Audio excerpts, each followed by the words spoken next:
Moi, je sais que, par exemple, pour mon père, il y a eu un premier déclic. C'est la première fois où je suis allée danser et je suis allée danser à Ramallah, en Palestine. Ça, j'en ai jamais parlé, hein, mais je crois que vraiment, c'était assez clair.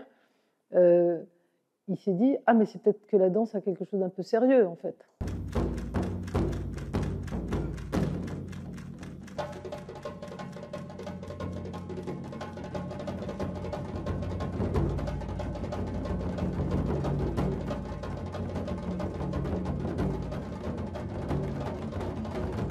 Bonjour, je m'appelle Nassera Belazar.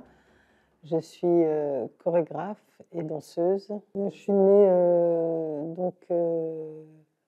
près de Médéa, qui est une ville qui est à une centaine de kilomètres d'Alger.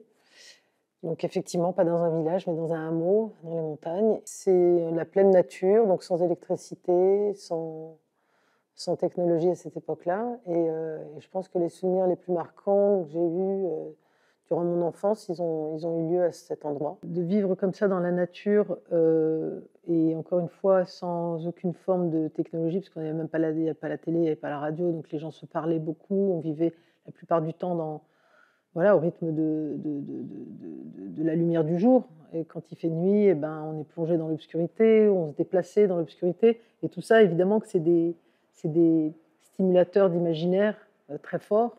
Et ça, je l'ai su que très tard, hein, quand j'ai commencé à travailler, à faire mes pièces. Et puis, je voyais bien que je tournais autour d'un imaginaire, que j'allais chercher le loin, que j'allais chercher la profondeur, que j'allais chercher ce qui échappe, l'insaisissable, etc. Je pense que ça a été très marquant d'avoir eu cette chance de pouvoir vivre ces étés-là dans ces montagnes.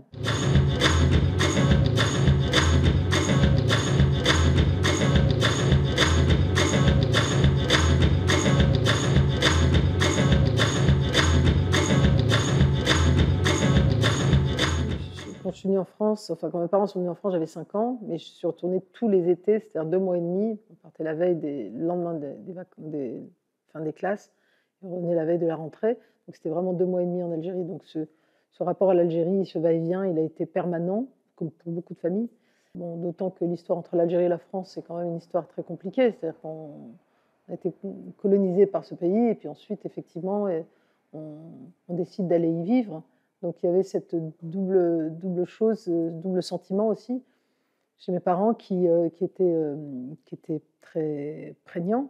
Donc il y avait cette peur, et puis vivre dans un pays étranger, c'est vivre dans des coutumes, des mœurs étrangères. Alors je sais que j'en ferai bondir plus d'un en disant ça, mais soit on décide de s'assimiler, ce qu'ont fait certaines familles, c'est-à-dire de renoncer complètement à ce qu'elles étaient avant pour complètement se diluer, voire se dissoudre dans une autre culture. Soit on décide de garder quand même l'apport de notre première culture et puis peut-être de l'enrichir. Moi, il m'a fallu énormément de temps pour tricoter et comprendre ces deux cultures et comprendre comment elles interagissaient et comment elles m'avaient structurée. Alors j'imagine pour la génération de mes parents qui était la première génération, qui arrivent qui ne parlent pas la langue, qui ne la comprennent pas, qui travaillent, qui doivent survivre. Voilà, donc il y avait ce repli qui était très évident au départ, qui fait qu'on vivait dans un environnement dont on avait d'une certaine manière un peu peur aussi.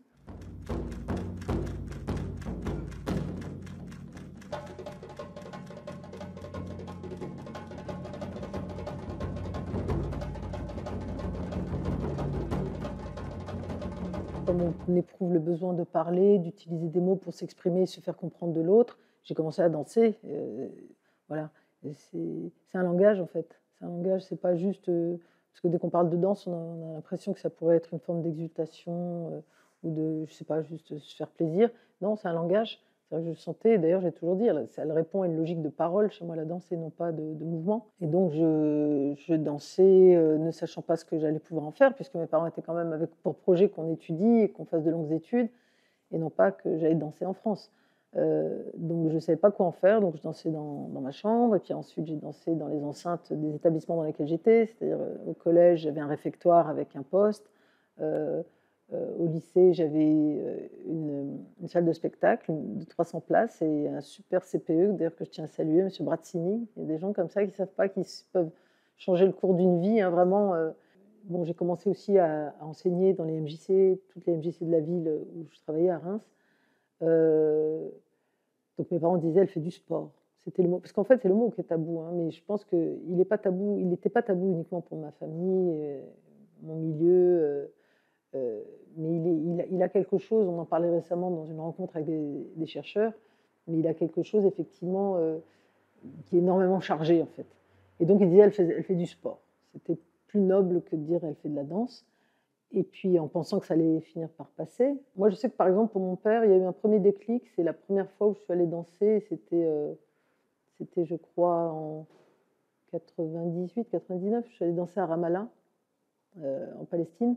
Comment est-ce qu'elle peut être invitée dans un endroit du monde où il y a un tel conflit, où les gens sont dans une situation de survie aussi forte, et qu'elle soit invitée à danser? Et en fait, le fait qu'il y ait ce rapprochement entre la danse et ce contexte, ça, j'en ai jamais parlé, hein, mais je crois que vraiment, c'était assez clair. Il s'est dit: «Ah, mais c'est peut-être que la danse a quelque chose d'un peu sérieux, en fait». Et puis ensuite, le vrai déclic, enfin le plus important, a eu lieu en Algérie, en fait, en 2003, quand j'ai été invitée par, l'AFA à l'époque à aller, préparer l'année de l'Algérie en France, et notamment une création. À ce moment-là, retourner en Algérie en 2003 pour pouvoir danser, là, d'un coup, c'était comme si j'allais danser devant toute ma famille, en fait, et que là, d'un coup, la danse dans ma vie allait devenir, à ce point officielle.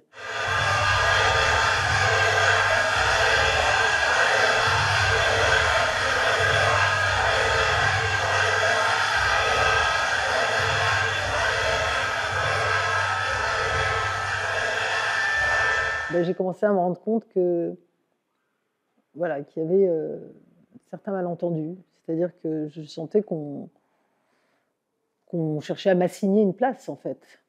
Que si je parlais de la femme, de la condition de la femme, bah, les choses allaient bien, sauf que c'était pas de ça dont j'avais envie de parler. Moi, j'avais envie de, voilà, j'étais animée par des grandes ambitions, en rentrant dans la danse, que ce soit, un langage universel, qui élève l'être humain, qui relie les êtres humains entre eux, et cetera. Et donc j'avais pas du tout envie de parler de ma condition de femme et à quel point ça avait été difficile de danser. Pour moi, c'était pas un sujet.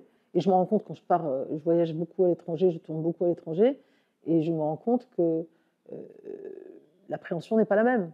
On me présente pas comme issue de l'immigration algérienne, on me présente comme artiste.